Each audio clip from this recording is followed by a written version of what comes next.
Hello students, I am Pawan Kumar Swami. Welcome to my YouTube channel. जैसे मैं बार बार repeat करता हूँ, हम 9th क्लास CBSE के अंदर सिविक्स बुक में कॉन्स्टिट्यूशनल डिज़ाइन वाला चैप्टर पढ़ रहे हैं, जिसमें अपन अलग अलग टॉपिक पढ़ चुके हैं। आज का हमारा जो इम्पोर्टेंट टॉपिक है वो है द कॉन्स्टिट्यूएंट असेंबली, यानी संविधान सभा जिसको बोला जाता है। इसके बारे में अपन पढ़ेंगे कि कॉन्स्टिट्यूएंट असेंबली क्या थी और इसके बारे में अलग अलग इसके एस्पेक्ट जो पढ़ने का प्रयास करेंगे। तो चलिए बिना कोई देरी के आज की क्लास अपन स्टार्ट करते हैं। Who then were the makers of the Indian Constitution? सही बात है।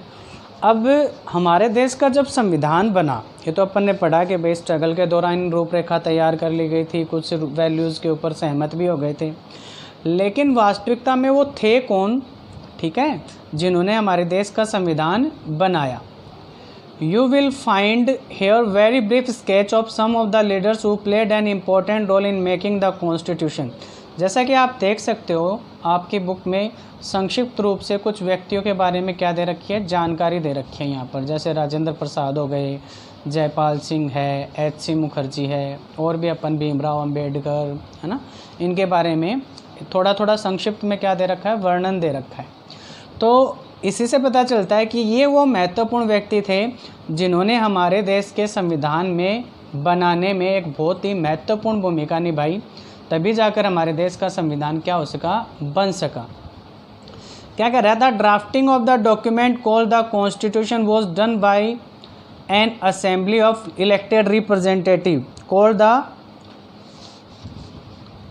The constituent assembly. कहने का मतलब ये है कि हमारे संविधान की रूपरेखा बनाना, या जो ये संविधान जिसको अपन कहते हैं, इसको दस्तावेज, इस दस्तावेज को बनाने में किसकी महत्वपूर्ण भूमिका रही, यानी किसने महत्वपूर्ण भूमिका निभाई, या किसने सारा का सारा काम किया, ये कॉन्स्टिट्यूशन जो है इसको ड्राफ्ट करने का, इस डॉक्यूमेंट को ड्राफ्ट करने का।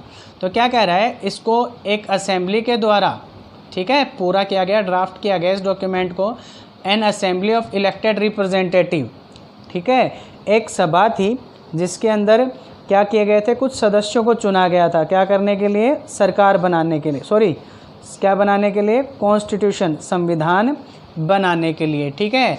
और वो जो असेंबली थी, जो इलेक्टेड रिप्रेजेंटेटिव की जो असेंबली थी, उसको किस नाम से पुकारा गया, कॉन्स्टिट्यूएंट असेंबली, जिसको मैंने अभी बताया आपको, संविधान सभा के नाम से उसको पुकारा गया, ठीक है। तो अब इसके क्या क्या काम थे, क्या क्या हुआ, वो चलिए और पढ़ते हैं थोड़ा सा।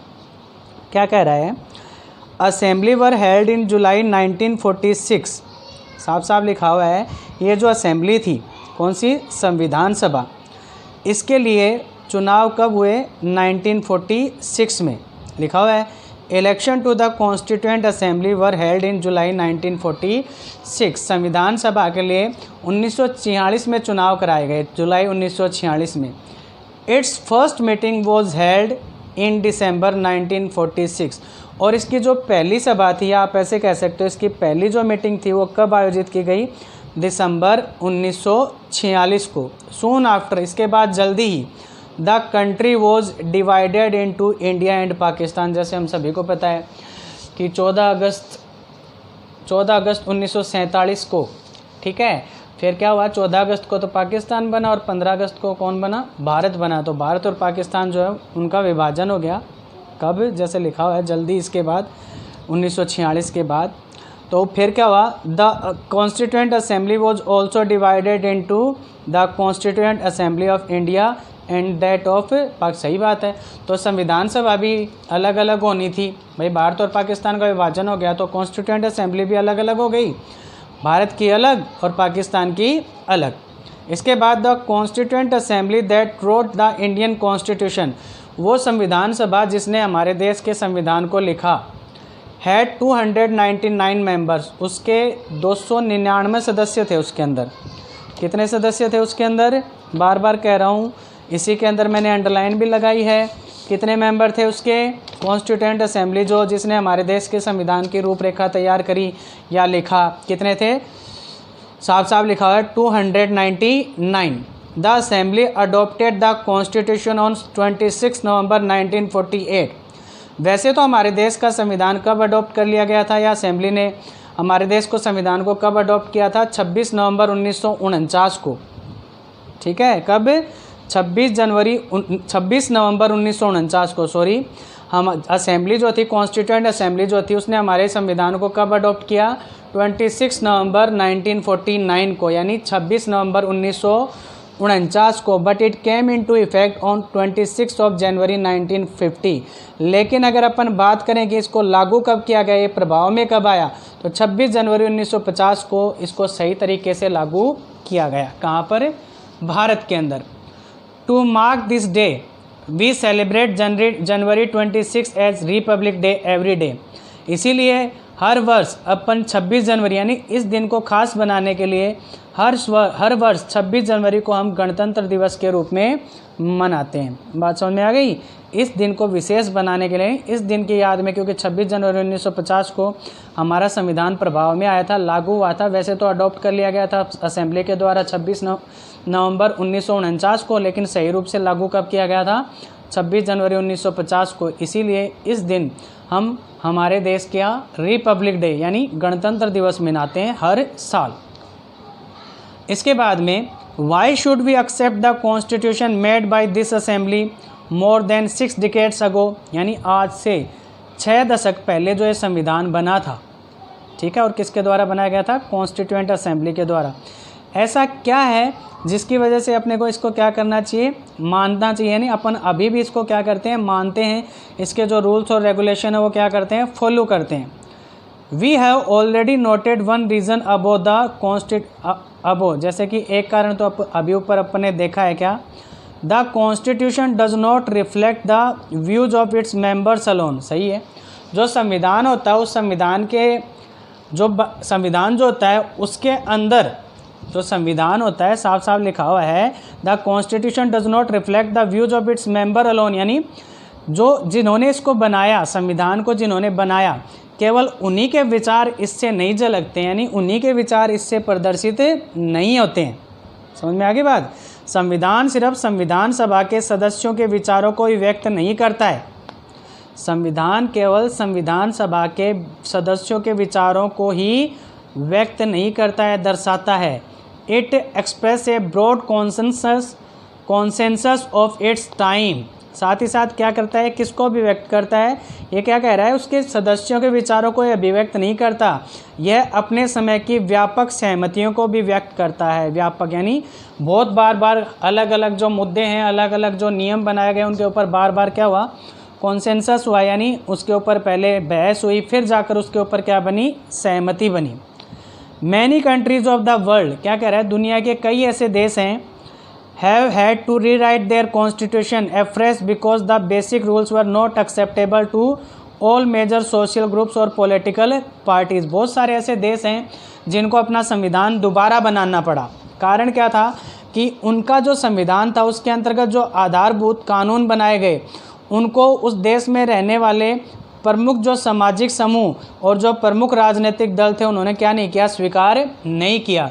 इसी वजह से उन्हें अपना संविधान दोबारा से बनाना पड़ा, जबकि भारत में ऐसा नहीं है। जैसे और भी दे रखा है, इन सम अदर कंट्रीज, कुछ अन्य देशों में, the constitution exist as a mere piece of paper.